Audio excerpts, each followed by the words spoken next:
look at my little Bill. He's a little Hercules. Show me muscle again. Oh, Hercules, Hercules, Hercules.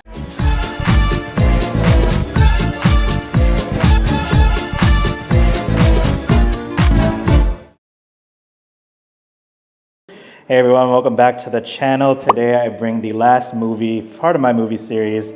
Season 2 is ending. I'm bringing you guys Hercules, a fan favorite. It is a emerald steel deck. But before we go ahead with that, just going to do a quick summary in case people haven't seen the movie, or it's been a while, right? So basically, we start off in ancient Greece, where Hercules was born. Zeus's brother Hades finds out that in 18 years, he's able to release the Titans onto Olympus to wreak havoc, like what happened in Thor Ragnarok, pretty much, but only if Hercules does not interfere. So Hades sends his minions, Pain and Panic, to poison Hercules and feed him this potion that takes away his immortality. And they kind of messed up in the process, and the potion only took away immortality, but not his superpower strength, which is hilarious. Fast forward to young Herc. He struggles to adapt to like a normal life. Because of his strength, he caused a lot of damage to just like the environment or just getting weird looks from strangers. So his adopted dad eventually told him about his origins. So he visits the temple of, I think, Zeus or Olympus, where Zeus pretty much comes out alive out of a statue and explains how he could return to Mount Olympus by becoming a quote-unquote true hero. And Zeus instructs Phil to train Hercules to control his power. And after that, they continue on their adventure where Hercules meets Meg, whom sold her soul to Hades, who had a plot to do his bidding, basically.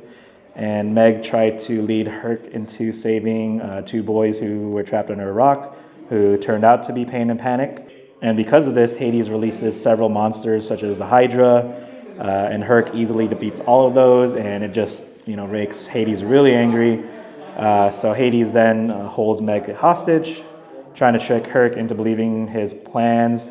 And then he then unleashes the Titans, where we see like Cyclops fight Hercules, and eventually he gains the courage to save the other gods who were trapped. So they help vanquish the Titans. Then Hercules decides to go to the underworld to save Meg. And the final boss fight versus Hades occurs. He jumps into the river where Herc saved Meg, and he was granted his immortality back. And then after reviving Meg, they kind of fly back to Olympus to celebrate his acceptance of a true hero. But instead, he decides to, instead of going through the gates, he decides to live a life with Meg in the mortal world. And here we are. So yeah.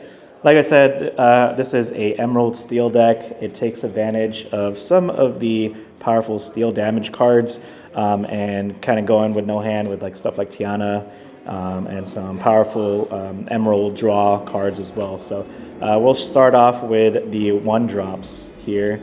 I run 3 Flynn Riders and 3 Tianas. These are your 1/3s essentially. Early aggro. And these cards could be pumped up or plussed with your other cards in this deck. Another 1-drop that I run are 3 Fire the Cannons. I always have a struggle against Amber Steel decks, especially against Cinderella, against things that could sing songs early, Queen that could challenge early, so you got to get rid of those early game. And once you get rid of that, then you have a much higher chance of winning the lore game between those matchups. So Fire the Cannons, I think, is even going to be good in the next set too. Next, I run, to keep it themed, of course you run 3 Pain and 3 Panic. This is Hades' henchmen, basically. They kind of feed off of each other in a way. You pay this on 2. Pain, while this character has 5 or more strength, he gets +2 lore. And then Panic, when you play this character, chosen character gets +2 strength this turn. If the chosen character is named Pain, he gets +4 instead. So both of these are good to drop on their level because Pain is a 4 defense character. Panic could also get +2 to one of your characters, such as like your 1 cost, so they could trade a 3/3 with your Tiana and Flynn. So very powerful there. And there are many times where I just went Pain into Panic every single game and kind of just quested you 4 or 5 lore. All right. On to the next set of cards. I run 3 Megs. Meg is also very similar to Pain or Panic. He basically gives you +2 to all your characters. She could help you challenge, whatever 3 defense characters, Simbas or bodyguards, whatever that kind of are annoying to get rid of. So she really helps, early, mid game, basically whenever, just to trade up. And then the other 2 drops are 2 Hercules. I run couple targets. Actually, let's do that right now. Hercules also shifts into the big Herc, but I also run 4 of the bodyguard, 3/3. This card is really good, especially against like Ruby Amethyst when they go into Fox. This kind of trades really well against Fox. So just the 3/3 line is so strong, and then the bodyguard just helps against decks that just want to challenge your characters. And then 4 big Herc Divine Hero, shift for 4, so you have 6 targets that you could shift onto from. Resist +2. He's just a powerhouse, 6 strength. You can get pumped up with like your other characters like Meg and whatever, just their supporting characters. Very powerful card, and it just can take out so many things early game as well.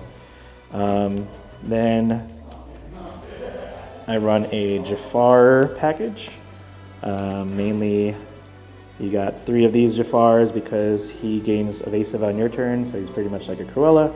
Takes away some of those mini mouse surfers or just annoying evasive cards, Ray or whatever, if your opponent's playing that. It just gets rid of that. And then depending on the matchup, you could also gain some card advantage if you shift onto the big Jafar. During your turn, whenever this character matches another character in the challenge, you may draw a card. So also very good for that. More 3-cost characters. I run 2 Prince. Prince is another powerful bodyguard. He has a resist +1, quest for 2, so kind of sticky. Most cards aren't going to have that 4 strength, kind of like in that early mid game. So he plays a role to protect your other characters. And then 2 Benja. Gotta have Benja against Popsicle. Popsicle's very popular. Also flute decks, just running around. Just any deck that plays item, I think Benja's still going to be in the meta. He's always going to be seeing play. And then the only songs that I run are 3 Strength of Raging Fire. You could run the other Frozen card too as well, but I needed ways to kind of ping for like maybe potentially 4 damage, maybe even 5 if I'm lucky, because sometimes that 4 health is so hard to get rid of, especially if they're not going to quest with it. Just get rid of like Arthur's for the 3. Like it's very strong, and it's inkable if you need to use it as well. Onto the 4-cost cards. Tiana. I like Tiana a lot, especially in decks where you just don't have a big hand size. Naturally, Emerald doesn't have a lot of draw. Steel kind of has draw late in the game, so Tiana is a perfect card to play against certain matchups. Not against like Wheel or A Whole New World, because she's just basically turned off. But she has resist +2 while this card is exerted, and you have no cards in your hand. Opponents can't play actions. So the idea is to pretty much shut off against Ruby Amethyst, so they can't play Be Prepared, or Emerald Steel discard decks. They can't really hypnotize you or play other discard cards. So it's strong, and it's just another body that sticks on the play if you're able to meet those conditions. And then another card draw, Donald Duck Perfect Gentleman. He's kind of there just because I think in my previous profiles I mentioned he has a 5 health. Sometimes your opponent doesn't want you to draw, but it does take a lot to take him down. So you're basically going to trade maybe 2 characters just for Donald, or waste a removal on him. That's totally cool. But you're able to potentially draw an extra card, which can help you if you don't have the Tiana route or the Tiana engine firing off. And then, of course, Steel's best card, Beast. Draw 2 every single turn, and then if he has damage, he becomes a +4 strength character, a 7/5. Still very powerful. The card draw is amazing, but being able to challenge pretty much any character, mostly any character in the game, is a beast. That's what he's there for. So you got to have him if you got the budget for it. And then next, for the other 5 costs, Cusco. He's still around against certain matchups. He's good. Don't want to play against like Lady Tremaine, but if they're not able to get rid of this, or your Tiana, or even behind a bodyguard, he kind of sticks really well too. So he kind of stays around for sometimes 2 turns and just gets you that lore, which is all you really need. Next is another sticky card too, depending if your opponent doesn't have the right removal, is Ray. Quest for 3/3, has evasive, probably the cutest card in the game. I mean, look at that face. But he is, yeah, he's in Hercules, right? He's a super strong guy. And then you have Cerberus, one of Hades' also monster creatures that he summons as well. But I think it was pretty cool. He's like a big body. He's kind of like a watered down Maui, just without the rush. But he could take out big characters too as well. And I never play him. I always ink him. But that is essentially the deck.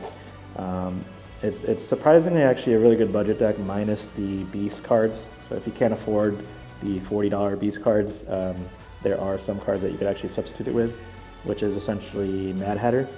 Obviously it doesn't have the same effect as beast, but it quests for 3, so it quests for 1 more, and it has 4 health, and then if they challenge into it, then you draw a card. So it kind of has that replacement draw effect that beast kind of gives you in a way. But still inkable, still a problem card for your opponent, so they have to waste resources on it. And it's a good, solid option, I think, that replaces quote-unquote beast.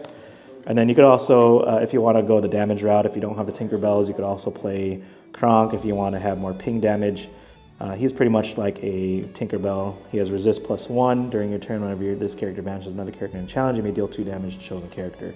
So he's kind of like Tinkerbell. You could also play her too, but she's like $12-13 if you want an alternate way of playing Tinkerbell. You could always play Kronk. And there you go. So that pretty much concludes my series. I hope you guys enjoy it so far. I know a lot of these decks are for more casual builds, but it's for those players who are really interested in playing something different, if they're tired of the meta or if they want something themed. I think these are great decks to build for people who even are starting off. If people are having issues starting off with their first ever card game, introduce them to my series and pick a movie. There's Lion King, Aladdin that I did in the first series that I think a lot of people will enjoy, and there's plenty of others that are going to be coming out too as more sets are released. So look forward to seeing more of this stuff in the future. Set 3 is going to open up more doors to like Peter Pan and DuckTales and really exciting stuff. So for those who have not subscribed, please do so. Love the support. We're going to grow this channel even bigger, and I look forward to Set 3, which comes out in a couple weeks. So we'll see you guys then. Otherwise, peace out.